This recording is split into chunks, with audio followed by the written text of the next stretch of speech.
Hello বন্ধুরা, আমি বাঙালি রাঁধুনি মণি আপনাদের সবাইকে স্বাগত জানাচ্ছি আজকে রান্নাতে। আজকে আমি রান্না করব খিচুড়ি আর ইলিশ মাছের ভাজি। আজ কদিন থেকেই বৃষ্টি হচ্ছে তো ভাবলাম আজকে একটু খিচুড়ি রান্না করে খাই ইলিশ মাছের ভাজি দিয়ে। আমাদের চিরাচরিত বাঙালির খুব পছন্দের একটা খাবার। তো আমি আজকে খিচুড়িটা খুব সিম্পলভাবে ঘরোয়াভাবে রান্না করব। তো তার জন্য আমি এখানে 1 পট চাল নিয়েছি, পোলাওয়ের চাল। আর এখানে আমি 1 পট ডাল নিয়েছি, মুগের ডাল আর মসুর ডাল। আমি এটাকে 1.5 ঘন্টা ভিজিয়ে রেখেছিলাম, তারপর পানি ঝরিয়ে রেখে দিয়েছি চাল আর ডালটাকে। তো আমি রান্নায় চলে যাচ্ছি। তো খিচুড়িটা রান্না করার জন্য আমি প্যান বসিয়ে দিয়েছি। প্যানের ভেতর আমি 3 চামচের মতো তেল দিয়ে দিলাম। ফোড়নে আমি 3টে শুকনো লঙ্কা আর 1টে তেজপাতা দিয়ে দিলাম। অল্প একটু জিরে ফোড়ন দিয়েছি। আর এখানে লং দারচিনি আছে 4টা-5টা দিয়ে দিলাম। এবার আমি পেঁয়াজ কুচি অ্যাড করে দেব। এখানে আমি 1.5 কাপ পরিমাণ পেঁয়াজ কুচি দিয়ে দিলাম। পেঁয়াজ কুচিটাকে একটু হালকা করে ভাজবো। এই দেখুন পেঁয়াজটাকে আমি হালকা করে ভেজে নিয়েছি। এবার আমি এর ভেতর আদা বাটা দেব 1/2 চামচ আর রসুন বাটা দেব 1/4 চামচ। তো এটার সাথে একটু ভাজবো। তো কয়েকটা চেরা কাঁচা লঙ্কা দিয়ে দেব। কিছুক্ষণ ভাজার পর আমি এতে 1/2 চামচ হলুদ গুঁড়ো দিয়ে দেব, 1/2 চামচ ধনে গুঁড়ো দিয়ে দেব। আবারও এটাকে পানি ছাড়াই খুব ভালো করে এটাকে ভাজবো। এই তো দেখুন আমি এটাকে 1 মিনিটের মতো ভেজে নিয়েছি। তো এবার আমি চাল আর ডালটা দিয়ে দেবো এর ভেতর। এই তো প্রথমে চালটা দিয়ে দেব।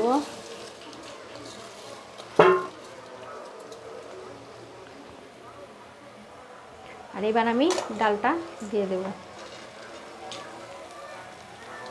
তো এবার আমি খুব ভালো করে এটাকে ভাজবো, অন্তত 3 মিনিট এটাকে ভাজবো আমি। তো খুবই ভালো করে এটাকে মিশিয়ে এভাবে নেড়ে নেড়ে ভাজবেন যতক্ষণ পর্যন্ত ওই চালের স্মেলটা না ছাড়ছে। চাল থেকে দেখবেন চাল ভাজলে খুব সুন্দর একটা স্মেল ছাড়বে, ততক্ষণ পর্যন্ত এটাকে আমি ভাজবো।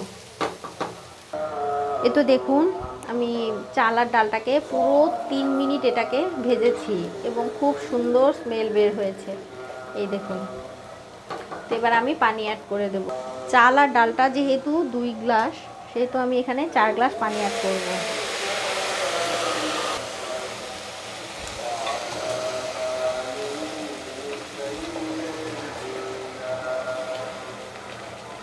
অবশ্যই গরম পানি অ্যাড করব। আপনারাও গরম পানিটাই অ্যাড করবেন। আমি এখানে মুসুরির ডালের ঝরঝরা খিচুড়িটা রান্না করব। তো পোলাওয়ের যে মাপটা সেই মাপটাই আপনারা দেবেন। আর এবার আমি এতে আরও কয়েকটা চেরা কাঁচা লঙ্কা দিয়ে দেব স্বাদ মতো লবণ। তো এবার আমি গ্যাসের ফ্লেমটা মাঝারি করে এটাকে ঢেকে দেব। গ্যাসের ফ্লেমটা মাঝারি করে এটাকে ঢেকে দিলাম। তারপরে পানি যখন শুকিয়ে আসবে তখন গ্যাসের ফ্লেমটা একদম লো করে দমে বসিয়ে রাখবো। এই তো দেখুন আমি যে ঢাকনাটা তুলে একটু দেখুন পানি এখন শুকিয়ে গেছে। এভাবে একটু নেড়ে চেড়ে দেবো। আর একটু হালকা পানি আছে। তো এবার আমি এটাকে একদম গ্যাসের ফ্লেমটা লো করে দমে বসিয়ে রাখবো।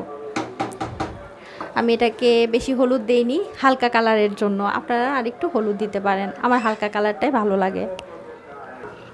তো এবার আমি এতে বড় চামচের 2 চামচ ঘি দিয়ে জাস্ট দমে বসিয়ে রাখবো। তো আমি এটাকে দমে বসিয়ে রেখেছি আর এই তো ফুটোটা বন্ধ করে দিলাম। ফিরে আসছি এটা যতক্ষণ না হচ্ছে আর কি। এই তো দেখুন আমার এই তো খিচুড়িটা হয়ে গেছে এবং খিচুড়িটা দেখুন একদম ঝরঝরে হয়েছে। তা আমি ইলিশ মাছটা ভেজে আপনাদের পরিবেশন করে দেখাচ্ছি। এই তো ইলিশ মাছগুলো আমি ভাজা বসিয়ে দিয়েছি, ভাজা হয়ে গেলেই আপনাদের দেখাচ্ছি। এই তো আমার ইলিশ মাছ ভাজিও হয়ে গেছে, দেখুন একদম মচমচা করে ভেজেছি। এই তো তৈরি হয়ে গেছে আমার ঝরঝরে খিচুড়ি, আর এই হচ্ছে গরম গরম ইলিশ মাছের ভাজি। তো আপনারা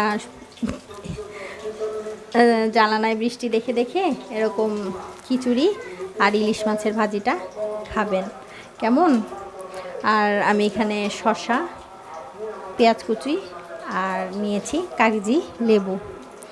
তো আজ এ পর্যন্তই, সবাই ভালো থাকবেন, সবাই টেস্টি টেস্টি খাবার রান্না করে খাবেন। দেখা হবে অন্য আরেকটি রান্নাতে। টাটা।